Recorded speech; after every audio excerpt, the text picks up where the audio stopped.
Hello students, कैसे आप सभी लोग। आज हम इस वीडियो में हमारा इंग्लिश का चैप्टर 27 जिसका नाम है द लेजेंड ऑफ मैराथन, ये हम करने वाले हैं। इसका मैं आपको क्वेश्चन आंसर्स कराऊंगा, ठीक है। मैं हिंदी में एक्सप्लेन करूंगा, इसके लिए आप वीडियो आखिरी तक जरूर देखना। लेकिन इससे पहले अगर आप हमारे चैनल पर नए हो तो चैनल को सब्सक्राइब करो और बेल आइकन को प्रेस करो ताकि आपको हमारे आगे के वीडियोज़ मिलते रहे। और इसी वीडियो के कमेंट सेक्शन, अगर वहाँ नहीं तो डिस्क्रिप्शन बॉक्स में आपको एक प्लेलिस्ट का लिंक मिलेगा, जिस पर आप क्लिक करोगे तो आपको हमारे सारे वीडियोज़ मिल जाएंगे, ठीक है। तो चलो स्टार्ट करते हैं। देखो पहले क्या है आपको मीनिंग्स, मतलब क्या आप बोल सकते हो शब्दार्थ। इसमें फर्स्ट क्या है, लेजेंडरी, मतलब क्या होता है डिस्क्राइब्ड इन और बेस्ड ऑन लेजेंड्स, मतलब क्या आप बोल सकते हो महान, महानता आप बोल सकते हो, ठीक है, जो किसी महान कहानी ये सब पे बेस्ड हो। सेकंड क्या फ्लैंक्स, फ्लैंक्स मतलब क्या आर्मी, सेना आप बोल सकते हो। थर्ड क्या आर्चर्स, आर्चर्स मतलब क्या था a person who shoot with a bow and arrows at a target, मतलब कि एक ऐसा इंसान जो तीर और कमान से किसी चीज पर निशाना लगाता हो, ठीक है। फोर्थ क्या है शावर्ड, शावर्ड मतलब क्या होता है threw a number of things all at once at someone. Showered मतलब होता है कि बहुत सारी चीजें एक बार में किसी के ऊपर फेंकना, ठीक है। उसके बाद देखो आगे क्या आपको फिफ्थ में क्या है मार्शी, मार्शी मतलब क्या था वाटर लॉक्ड, मतलब कि एकदम आप बोल सकते हो जहाँ पे पानी कीचड़ ये सब रहे वो, ठीक है। कीचड़ नहीं, ज्यादा आसान शब्द अगर आप देखोगे रहेगा कि पानी भरा हुआ, ठीक है, जहाँ पे पानी फंस जाता है ढेर सारा, उसको बोलते हैं। देखो सिक्स के आपको एंकर्ड, एंकर मतलब क्या होता है secured firmly to the sea bottom with an anchor. देखो एंकर मतलब क्या होता है कि एंकर आपने देखा जो बड़ी बड़ी शिप में लगाया जाता है एंकर, ठीक है, उसको गिरा के शिप को रोका जाता है। तो वही बोल रहे हैं कि जो समुद्र के जो सतह रहती है वहां पर गिराकर एंकर को सिक्योर करना, वहां पे रखना, ठीक है। सेवेंथ के आपको देखो मिशन, मिशन मतलब क्या होता है एन इंपॉर्टेंट असाइनमेंट, मतलब कि एक खास काम। एट क्या कोलैप्स्ड, कोलैप्स मतलब क्या फेल डाउन सडनली, मतलब कि अचानक से नीचे गिर जाना, ओके।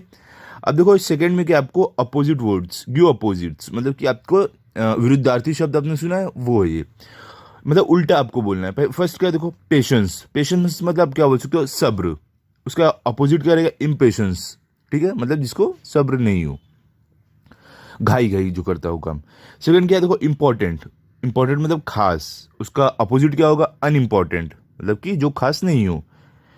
थर्ड क्या है एक्यूरेट, एक्यूरेट मतलब क्या होता है एकदम सटीक, उसका अपोजिट क्या होगा इनएक्यूरेट, मतलब जो एकदम सही नहीं हो।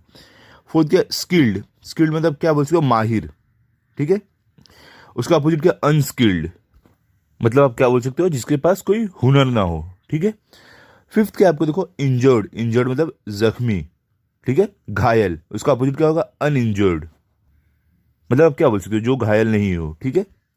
अब देखो आगे आपको क्या है यहाँ पे थर्ड में दिया गया है आंसर द फॉलोइंग क्वेश्चंस, ये सारे सवालों के आपको जवाब देने। पहले क्या है what does marathon stand for today, क्या बोल रहे हैं कि आज के समय पर मैराथन का मतलब क्या होता है। तो आंसर क्या है टुडे मैराथन मीन्स अ स्पोर्टिंग इवेंट, क्या बोल रहे हैं कि आज के समय में मैराथन मतलब होता है एक स्पोर्टिंग इवेंट, मतलब कि कोई खेल। It also means a task और event that last a long time and requires a lot of effort and patience, क्या बोल रहे हैं उसका और मतलब एक और होता है कि एक ऐसा काम या तो घटना जो बहुत लंबे समय तक चलती है और उसमें बहुत सारा अब उसी तो एफर्ट मतलब मेहनत चाहिए और पेशेंस चाहिए, ठीक है। सेकंड क्या है in whose memory was the marathon started, क्या बोल रहे हैं कि किसकी याद में मैराथन शुरू की गई थी। तो आपका आंसर क्या है the marathon was started in the memory of legendary Greek hero Pheidippides. देखो यहाँ पे क्या बोल रहे हैं कि जो मैराथन है ये एक महान ग्रीक हीरो की याद में शुरू की गई थी जिनका नाम है फाइडिपिडीज, ठीक है। अब चलो आगे चलते हैं। देखो यहाँ पे आपको थर्ड में क्या दिया गया है why did the Spartans not cooperate with the Athenians, मतलब कि क्या बोल रहे हैं जो स्पार्टन्स थे ये एक लोग होते हैं, ठीक है, पहले के समय के। तो क्या बोले जो स्पार्टन्स थे ये लोग एथेनियंस जो थे इन लोग के साथ कोऑपरेट क्यों नहीं करते थे, मतलब मिलजुल के क्यों नहीं रहते थे, एक राय क्यों नहीं रहती थी इनकी। तो आंसर क्या है the people of Sparta were busy with some ceremonies hence they did not cooperate with Athenians, क्या बोल रहे हैं जो स्पार्टा, ये स्पार्टा जो जगह है यहाँ के जो लोग थे जिनको स्पार्टन्स बोलते हैं ये लोग कुछ सेरेमनीज में बिजी थे, मतलब कुछ अब जो समारोह कुछ फंक्शन में बिजी थे, इसके लिए वो लोग जो एथेनियंस है इनके साथ कोऑपरेट नहीं कर पाते थे, ठीक है। फोर्थ क्या, वो were left behind in Athens city. अब क्या बोल रहे कि कौन लोग एथेंस जो ये शहर है उसमें छूट गए थे। आंसर क्या, only the aged people, women and children were left behind in the Athens city. क्या बोल रहे हैं, सिर्फ बूढ़े लोग, औरतें और बच्चे एथेंस सिटी जो है इसमें पीछे छूट गए थे, ये शहर में, ठीक है, रह गए थे। फिफ्थ क्या देखो आपको यहाँ पे, फिफ्थ में आपको पूछ रहे हैं which route did Pheidippides take why. देखो क्या बोले, जो फेडिपिडीज थे इन्होंने कौन सा रास्ता लिया और क्यों, चैप्टर में जो दिया गया है। तो आंसर क्या है, Pheidippides left the usual safe route and chose another one that passed through cliffs and mountains. क्या बोले, जो फेडिपिडीज थे उन्होंने जो सुरक्षित रास्ता था उसको छोड़कर एक ऐसा रास्ता चुना जिस पर समझ लो पहाड़ है और पहाड़ की जो ऊंची ऊंची चट्टानें नुकीली रहती है वो थी। He did this because it was much shorter. और उन्होंने क्या बोले, ये इसके लिए किया क्योंकि वो छोटा रास्ता था, ठीक है, पहाड़ से इसे चढ़ के जाने में कम टाइम लगता, सीधे रास्ते जाने में ज़्यादा टाइम लगता है, इसलिए उन्होंने मुश्किल वाला रास्ता चुना। सिक्स क्या, वाई इज फेडिपिडीज कॉल्ड ब्रेव। क्या बोल रहे हैं, जो ये फेडिपिडीज हैं इन्हें बहादुर क्यों कहा जाता है। क्या देखो आंसर आपका, Pheidippides is called brave because though he had already completed a run more than 200 kilometre just the day before he still ran to warn the people of Athens. क्या बोल रहे हैं देखो, कि जो फेडिपिडीज थे इनको इसलिए बहादुर कहा जाता है क्योंकि ये एक दिन पहले ही 200 किलोमीटर से ज़्यादा की रेस की मैराथन कंप्लीट की थी, ठीक है, ये दौड़े थे, मैराथन नहीं बोल सकते हो, इन्होंने एक रेस कंप्लीट की थी, ये दौड़े थे, लेकिन फिर भी वो लोगों को वार्न करने के लिए, लोगों को सावधान करने के लिए वापस वो दौड़े। He left a safe route and chose a more difficult one because it was shorter. क्या बोल रहे, उन्होंने एक सुरक्षित रास्ता छोड़कर एक खतरनाक रास्ता चुना, एक मुश्किल रास्ता चुना, क्योंकि वो जो शहर में उन्हें जाना था वहाँ पहुँचने का शॉर्टकट था, छोटा रास्ता था। Though he was exhausted and weak with hunger and thirst he did not stop till he had been successful in his mission. क्या बोल रहे हैं, भले से वो एग्जॉस्टेड मतलब एकदम थके हुए थे, वीक मतलब एकदम कमज़ोर थे, हंगर मतलब कि उन्हें बहुत ज़्यादा भूख लगी थी, थर्स्ट मतलब वो प्यासे थे, लेकिन फिर भी वो रुके नहीं जब तक वो अपने काम में, अपने मिशन में कामयाब नहीं हो गए, ठीक है। तो इसके लिए इन्हें महान कहा जाता है क्योंकि वो उस शहर के लोगों को खतरे से सावधान करने के लिए वो दौड़ते हुए गए, उन्होंने सेफ सुरक्षित रास्ता छोड़कर एक मुश्किल रास्ता चुना जो पहाड़ों से जा रहा था ताकि वो लोगों को सावधान कर सके, ठीक है, इसके लिए इन्हें महान, इन्हें बहादुर बोला जाता है। ओके, अब देखो आगे देखो, यहाँ पे क्वेश्चन नंबर 4 में आपको क्या है, यहाँ पे बोल रहे हैं use the following phrases in your own sentence. क्या बोले, जो फ्रेजेस है इनको आप अपने ओन सेंटेंस पे यूज करो, ठीक है। पहला क्या देखो, अ लॉन्ग टाइम, मतलब कि आप बच्चों बहुत लंबा समय। तो क्या है इसका, the movie was boring and lasted a long time. क्या बोल रहे हैं, जो मूवी थी वो बोरिंग थी और वो बहुत लंबे समय तक चली। सेकंड क्या है, लाइक द विंड, मतलब कि हवा की तरह, ठीक है। से अब देखो इसको कैसे आप सेंटेंस कैसे बनाओगे, when the man saw the bear behind him he ran like the wind. क्या बोल रहे हैं, जब ही एक आदमी ने एक भालू को अपने पीछे देखा तो वो एकदम हवा की तरह वहां से भागा, ठीक है, हवा कैसे चल के एकदम फास्ट जाती है वैसे। विथ अ हैवी हार्ट, मतलब कि भारी दिल से, भारी मन से आप बोल सकते हो। तो इसका सेंटेंस क्या रहेगा, जो came home with a heavy heart after he lost the match. क्या बोले, जो वो एकदम भारी दिल से, एकदम मतलब बस वो बहुत दुखी होकर वो घर आया जब वो मैच हार गया। फोर्थ क्या है, लूज हार्ट, मतलब क्या बोल सकते हो, निराश होना, उम्मीद हारना। तो क्या है इसका, we must not lose heart when we come across difficulties. क्या बोल रहे हैं कि हमें कभी भी हिम्मत नहीं हारना चाहिए, निराश नहीं होना चाहिए जब हम मुश्किलों का सामना करें, जब हमारे सामने मुश्किलें आए, ठीक है। अब देखो क्वेश्चन नंबर 5 में क्या है आपको, what do you think about Pheidippides. अब देखो यहाँ पे क्या बोल रहे हैं कि आप फेडिपिडीज के बारे में क्या सोचते हो, इनके बारे में, जो ब्रेव इंसान हैं इनके बारे में आपका क्या सोचना है। तो चलो लिखते हैं हम कुछ। क्या आंसर देखो, I admire Pheidippides for what he did. क्या हम बोलेंगे कि मैं जो फेडिपिडीज है उनको एडमायर करता हूँ, उनकी तारीफ करता हूँ जो भी उन्होंने किया उसके लिए। He was a true patriot and by giving up his life saved the lives of thousands of Athenians. क्या बोले कि वो एक सच्चे, अब पैट्रियट मतलब आप क्या बोल सकते हो, देशभक्त थे, क्योंकि उन्होंने अपनी जान देकर हजारों लोगों की, जो एथेनियंस थे, जो एथेन सिटी के लोग थे, ये शहर के लोग थे, उनकी जानें बचाई. He truly deserves to be remembered, मतलब कि वो सच में याद करने लायक इंसान है. And is an inspiration to many generations of sportsman. और क्या बोले, वो एक इंस्पिरेशन है, किसके लिए, बहुत सारी जो जनरेशन, जो पीढ़ी आएंगी स्पोर्ट्समैन के लिए. ठीक है, जो खिलाड़ी रहती है उन, जो खिलाड़ी रहते हैं उन सब के लिए वो एक इंस्पिरेशन है. ठीक है, इंस्पिरेशन मतलब क्या होता है, प्रेरणा आप बोल सकते हो. ठीक है, अब देखो आगे क्या है, क्वेश्चन नंबर 6 में आपको क्या है, show the major events in the story of Pheidippides on a timeline. क्या बोले कि जो मेजर इवेंट है, जो मतलब कि बहुत बड़ी बड़ी घटनाएं हैं, ये जो स्टोरी है फाइडिपिडीज की, उसको एक टाइमलाइन में बताओ. मतलब एक के बाद एक जो घटना हुई है उसको आप वैसे, मतलब जो एक के बाद एक घटना हुई है वैसे आपको बताना है. तो आंसर में आप कैसे लिखोगे, अ timeline is a way of displaying a list of events in chronological order. क्या बोल रहे हैं कि एक टाइमलाइन उसे बोलते हैं जो एक तरीका होता है किसी भी घटना को क्रोनोलॉजिकल ऑर्डर में, मतलब कि एक के बाद एक बताया जाता है. मतलब पहले कौन सी घटना हुई, उसके बाद कौन सी हुई, उसके बाद कौन सी हुई, ऐसे. ओके, तो देखो सबसे पहला क्या रहेगा, 2500 years ago Pheidippides sent from Athens to Sparta 100 kilometre away. क्या बोले कि 2500 साल पहले जो फाइडिपिडीज थी, इन्हें एथेंस से स्पार्टा भेजा गया था 100 किलोमीटर दूर. और उसके बाद क्या होता है, runs for one day reaches Sparta. क्या बोले, एक दिन में दौड़कर ये स्पार्टा पहुंच गए.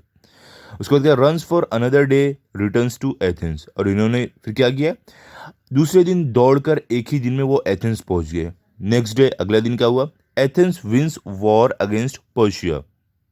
नेक्स्ट डे क्या हुआ, जो एथेंस थे वो लोग जीत गए जंग पर्शिया के खिलाफ. और क्या, Pheidippides sent to Athens city to give the news of victory. और क्या बोले, जो फाइडिपिडीज थे इनको भेजा गया एथेंस सिटी, जो ये शहर है यहाँ पर, ताकि वो जीत की खबर दे पाए. कहाँ पे, एथेन में. उसके बाद देखो क्या है आपको, Pheidippides runs continuously reaches Athens delivers news and collapses. क्या बोले कि जो फाइडिपिडीज थे वो लगातार दौड़ते रहे और एथेन जो ये शहर है यहाँ पर पहुँचे, वहाँ पे खबर और जो भी था, जो भी बातें बोली थी वहाँ पे उन्होंने जाकर बोला. ठीक है, अब उसके बाद देखो क्या है, Pheidippides historic run becomes a legend. क्या बोले, जो फाइडिपिडीज की ये हिस्टोरिक रन थी, जो उनकी ऐतिहासिक दौड़ थी, वो एक लेजेंड बन गई, एक इतिहास बन गया आप बोल सकते हो. उसके बाद क्या है, Olympic games starts in Greece. This legendary event commemorated in the form of a sporting event the marathon. क्या बोले, ओलंपिक गेम ग्रीस में शुरू हुआ और ये जो इवेंट है उसको मनाया जाता है एक स्पोर्टिंग इवेंट की तरह, जो है मैराथन. ठीक है, मतलब कि ये किसकी याद में मनाया जाता है, जो हमारे हैं फाइडिपिडीज, इनकी याद में. ओके, लास्ट क्या, today marathons arranged in many countries. क्या बोले, आज मैराथन बहुत सारे देशों में किया जाता है. और ये शुरू की कब किया गया था मैराथन, फाइडिपिडीज जो है इनकी याद में ये शुरू की गई थी रेस, जिसका नाम दिया गया था मैराथन. ठीक है, अब देखो क्वेश्चन, आगे क्वेश्चन क्या आपको, prepare and present short speech on the following. देखो आपको इसमें स्पीच देना है, एक शॉर्ट स्पीच देना है. ओके, तो देखो थोड़ा बड़ी स्पीच जो रहती है ना, 1 2 3 4 लाइन की नहीं रहती, वो थोड़ा बड़ी रहती है, क्योंकि वो आपको कई लोगों के सामने बोलना रहता है. तो पहली स्पीच क्या है, inspiring incident in the life of a great leader. मतलब कि एक प्रेरणा देने वाली कोई घटना, किसी महान इंसान, मतलब कोई महान इंसान है उसके जीवन में कौन सी उसको ऐसी घटना जो प्रेरणा देती है. ठीक है, देखो यहाँ पे क्या लिखा हुआ है, अभी हम स्टार्ट करते हैं अपनी स्पीच. पहले देखो क्या आंसर, आप स्टार्ट कैसे करोगे स्पीच देना, सबसे पहले आप बोलोगे डियर फ्रेंड्स, मतलब कि मेरे प्यारे दोस्तों, we have all heard the name Baba Amte. क्या बोले कि हम में से हर किसी ने बाबा आमटे का नाम सुना है. Baba Amte was a great social leader. क्या बोले, जो बाबा आमटे थे ये बहुत ही महान सोशल लीडर थे. He worked for the leprosy afflicted people and set up many centres and Holmes for them. और क्या बोले, जो बाबा आमटे थे इन्होंने बहुत सारे जो लेप्रेसी एफ्लिक्टेड, मतलब कि ये स्किन की एक बीमारी रहती है, चमड़ी की, तो ऐसे लोग जो इस बीमारी से बीमार रहते थे उनके लिए बहुत सारे सेंटर्स बनाए और उनके लिए घर बनाए, क्योंकि लोग ना इनके पास नहीं आते थे, इनको ऐसी बीमारी थी जिससे इनकी स्किन अजीब सी दिखती थी। ठीक है, आगे क्या है, but what was it that inspired him to do this, क्या बोले, लेकिन ऐसी क्या बात थी जो इनको इस काम को करने की प्रेरणा दी, इन्होंने ये काम करना शुरू क्यों किया। तो क्या है आगे देखो, there is a story behind this, क्या बोले, इसके पीछे एक कहानी है। अब आगे क्या है देखो आपको, young Muralidhar, which was Baba's name, was leading a comfortable life when a chance visit to his father's vast estate brought about a dramatic change in his life। क्या बोले कि यंग मुरलीधर, जो बाबा आमटे इनके पहले का नाम जो था, ये एक बहुत ही आरामदायक जीवन गुजार रहे थे, लेकिन इनके जीवन में बाद में एक चेंज आया, एक बहुत बड़ा बदलाव आया। कैसे, on rainy day as he was going about some work he noticed a pile of clothes near a gutter। क्या बोले हैं कि बारिश के दिन ये कुछ काम के लिए जा रहे थे, तभी उन्होंने एक पाइल मतलब एक ढेर कपड़ों की, क्लोथेस मतलब कपड़ों की नोटिस किया गटर के पास, नाले के पास। prompted by curiosity Muralidhar went near it। क्या बोले हैं कि उनके अंदर एक क्यूरियोसिटी आई, एक उत्साह आई कि उन्हें वो चीज़ जानना है कि क्या है। तो मुरलीधर जो थे वो उसके पास गए, जो गटर के पास कपड़े रखे हुए थे।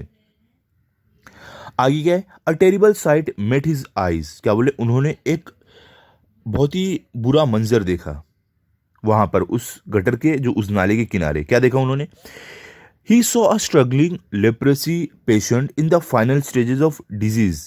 क्या बोले, उन्होंने क्या देखा, उन्होंने देखा कि एक लेप्रेसी जो बीमारी है इससे जूझता हुआ एक मरीज जो उस बीमारी के एकदम आखिरी पड़ाव में था। The sight haunted him for a long and made him determined to do welfare work for leprosy afflicted patients. क्या बोल रहे कि जो वो मंजर था, वो जो घटना थी, उन्होंने जो देखा था, वो उन्हें बहुत समय तक डराती रही, परेशान करती रही, और उन्होंने ये निश्चय किया कि अब वो लोगों की भलाई के लिए, जो लेप्रेसी बीमारी से लेप्रेसी अफ्लिक्टेड जो पेशेंट्स हैं, जो मरीज हैं, इनकी ये मदद करेंगे, इनके भलाई के लिए काम करेंगे। Today thousands of patients are leading their lives. क्या बोल रहे कि आज इस बीमारी से जो हज़ारों पेशेंट्स है, जो मरीज है, वो अपना जीवन अच्छे से गुजार रहे हैं with dignity because of Baba Amte's effort. वो कैसे गुजार रहे हैं अपना जीवन, एकदम डिग्निटी से, एकदम आप बोल सकते गर्व, एकदम गौरव से गुजार रहे हो अपना जीवन। किसकी वजह से, सिर्फ बाबा आमटे की वजह से, उनके एफर्ट की, उनकी कोशिशों की वजह से। And the short and sad incident that I narrated was the incident which changed his life.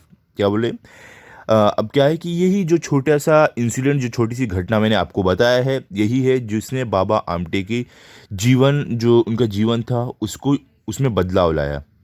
Okay, तो लास्ट में आप कैसे लिखोगे, थैंक यू मतलब धन्यवाद, ऐसे करके आप अपनी स्पीच खत्म करोगे। ओके, अब चलो आगे देखते हैं। सेकंड में हमें किस चीज़ पर हमें स्पीच लिखने बोला गया है। यहाँ पे how I accomplished difficult task, मतलब कि मैं कैसे, how I accomplished difficult task मतलब कि मैं एक मुश्किल टास्क, मुश्किल काम कैसे पूरा करता हूँ या करती हूँ।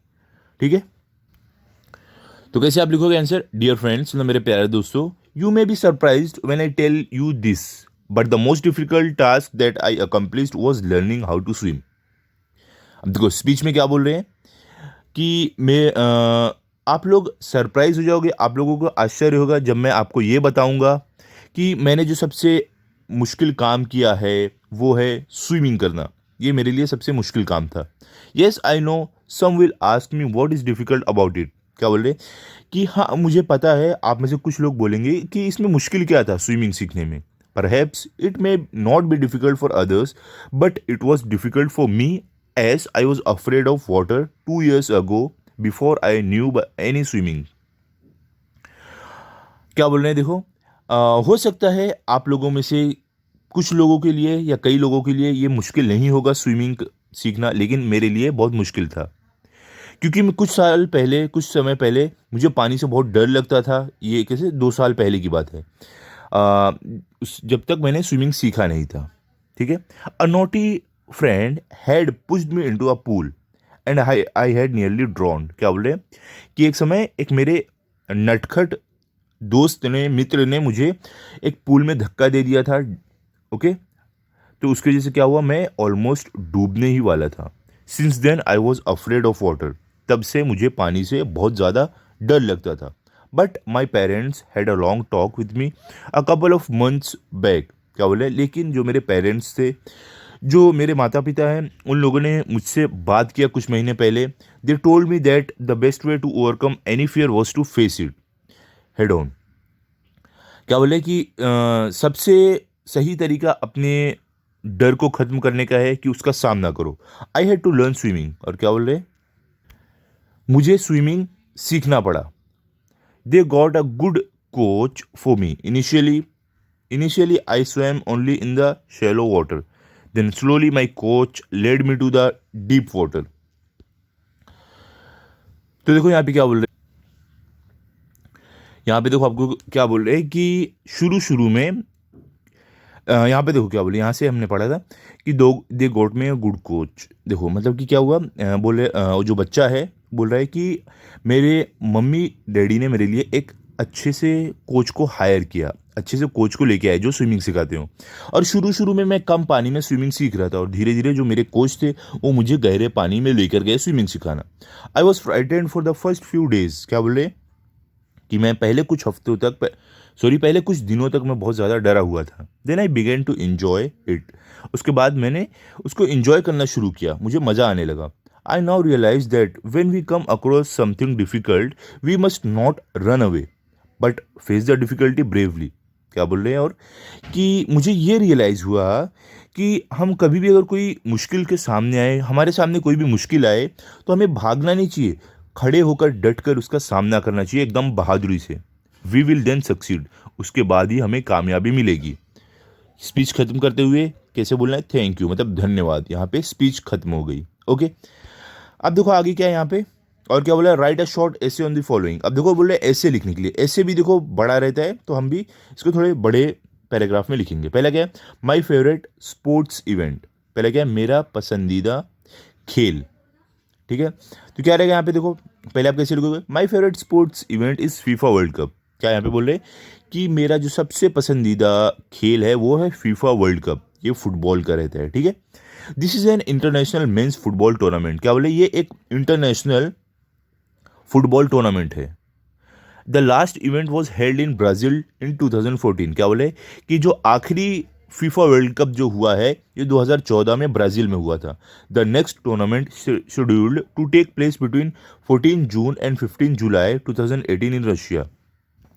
तो देखो आगे क्या बोल रहे हैं कि अगला जो टूर्नामेंट है वो होने वाला है 14 जून से लेकर 15 जुलाई के बीच में रशिया में। ये देखो थोड़ा पुराना ऐसे जो मैंने यहाँ पे लिखा है, तो इसके लिए पुरानी डेट दी गई है। ठीक है, आप यहाँ पे अगर चाहो तो डेट चेंज कर लो देख के। Okay, the final is expected to be played in Moscow. और क्या बोले, जो फाइनल है वो मॉस्को में खेला जाएगा। This 2018 tournament will involve about 32 national teams. और क्या बोले कि जो 2018 का टूर्नामेंट है इसमें 32 नेशनल टीम्स रहेंगी। ठीक है, अब आगे क्या है देखो, I love watching the teams play. और मुझे जो ये टीम्स जब मैच खेलते हैं तो मुझे बहुत मज़ा आता है। The matches are always full of action and excitement. और क्या बोले, जो फुटबॉल के मैचेस रहते हैं ये हमेशा एक्शन और बहुत सारे एक्साइटमेंट से भरे रहते हैं। It is also fun to watch the spectators, they are all bursting with interest and enthusiasm waving the flag of their nations. क्या बोले कि जो वहाँ पे स्पेक्टेटर्स रहते हैं, जो दर्शक रहते हैं वहाँ पे, उनको भी देखने में मज़ा आती है, क्योंकि वो लोग में भी एकदम इंटरेस्ट रहता है बहुत, वो भी बहुत एकदम एक्साइटेड रहते हैं, और वो लोग अपने अपने जो कंट्री का झंडा है वो लहराते रहते हैं सब लोग। Sometimes of course they get a bit rowdy and there are fights. और क्या बोले कि कभी कभी क्या होता है, जो दर्शक रहते हैं, जो फैंस रहते हैं फुटबॉल के, ये थोड़ा राउडी हो जाते हैं और आपस में लड़ाई कर लेते हैं। Okay, my only wish is to see India qualify and be a part of this tournament. और क्या बोले कि मेरी एक ही इच्छा है कि हमारा जो भारत देश है वो भी क्वालिफाई हो और इस टूर्नामेंट का हिस्सा बने। Perhaps in the distant future we may also become the champs. क्या बोले कि बेशक हम आगे की जो हमारा भविष्य है उसमें भी हम चैंपियन इस स्पोर्ट में भी बनने वाले हैं, इस खेल में भी बनेंगे। ओके, अभी देखो सेकंड क्या है आपको, यहाँ पे सेकंड में आपको है what I would like to do for my country. मतलब कि मुझे अपने देश के लिए क्या करना पसंद है। क्या करना मैं चाहता हूँ या चाहती हूँ। आंसर क्या है? When I am travelling and I look out of the window of the car और बस I feel very sorry to see poverty around। क्या बोले कि जब भी मैं यात्रा करता हूँ या करती हूँ तो जब मैं कांच के बाहर जो भी कार हो या बस उसके बाहर देखता हूँ तो मुझे बहुत बुरा लगता है, बहुत सॉरी फील करता हूँ मैं जो गरीबी है हमारे देश में उसको देखकर। What I would like to do is to help in some way to get rid of this poverty. क्या बोले मुझे जो करना पसंद है वो ये है कि मैं इन लोगों की किसी तरीके से मदद करूँ ताकि ये गरीबी कम हो। I would like India to be rich and developed nation and though it will take years for this to happen I would like to help in some way. क्या बोल रहे हैं कि मुझे अपने भारत देश को अमीर, रिच मतलब अमीर और एक डेवलप मतलब विकसित देश बनाना है। भले से ये होने के लिए कुछ साल लग जाए लेकिन मुझे इस काम में किसी ना किसी तरीके से हेल्प करना है, मदद करना है। अब देखो आगे क्या है आपको यहाँ पे। My dream is to set up a large company in backward areas and provide employment to the unemployed and poor people there. क्या बोल रहे हैं कि मेरा सपना है कि मैं एक बहुत बड़ी कंपनी लगाऊं जहाँ पे गरीबी है वो एरिया में और वहाँ के लोगों को एम्प्लॉयमेंट दूँ, जो मतलब कि जो बेरोज़गार हैं उन्हें रोज़गार दूँ, जो भी वहाँ पे गरीब पीपल है उन लोगों को। These people should be able to live happy and dignified life. मतलब और क्या, वो जो गरीब लोग हैं वो लोग एक खुशियों वाली ज़िंदगी और एक डिग्निफाइड ज़िंदगी जीवन जिए, एक गौरव वाला जीवन जिए and should not have the need to beg or to suffer. और उन्हें भीख मांगने की ज़रूरत नहीं पड़े, उन्हें कोई भी मुश्किलों का सामना नहीं करना पड़े। They should not have depend on others और the government for their needs. और क्या बोले कि उन्हें दूसरे के ऊपर अपनी ज़रूरतों के लिए निर्भर नहीं हो रहना पड़े, न कि सरकार पर भी उन्हें निर्भर नहीं होना पड़े। क्योंकि देखो गरीब लोग रहते हैं या तो भीख मांगते हैं या तो जो सरकार द्वारा योजना रहती है जिससे उन्हें खाना राशन पानी मिलता है उस पर वो निर्भर होते हैं। तो ये बच्चा वही बोल रहा है कि मैं ऐसा कुछ करूँ जिससे इनको किसी के ऊपर निर्भर नहीं होना पड़े। I would also start schools, colleges and hospitals in these areas so that education and health are looked after। और क्या बोल रहे कि मैं इस एरियाज में, इस इलाके में स्कूल, कॉलेज और हॉस्पिटल भी खोलूँगा ताकि वहाँ पे पढ़ाई लिखाई और जो स्वास्थ्य है लोगों का वो भी उसकी भी देखभाल हो। I do not know whether my dream will come true but I am at the moment studying hard so that I can try to fulfil it. क्या बोले कि मुझे नहीं पता मेरा ये सपना सच होगा या नहीं, लेकिन मैं इस समय बहुत दिल लगाकर बहुत मेहनत से पढ़ाई कर रहा हूँ ताकि मैं इसे पूरा कर पाऊँ। ठीक है, तो बच्चों देखो यहाँ पे हमारा ये जो चैप्टर है कंप्लीट हो गया है। अगले वीडियो में मैं आपको दूंगा ऑल अबाउट मनी, जो मैंने लिख के रखा है ये मैं आपको अगले वीडियो में दूंगा। ठीक है, तो जो अभी हमने किया है ये वीडियो आप अच्छे से पढ़ लो और लर्न कर लो ताकि अगर आपका टेस्ट हो तो आपके फुल मार्क्स आए। मिलते हैं अभी अगले वीडियो में। अगर आपको ये वीडियो अच्छा लगा हो तो आप इस वीडियो को लाइक करो, अपने सभी दोस्तों के साथ शेयर करो और चैनल को सब्सक्राइब करो। Thank you.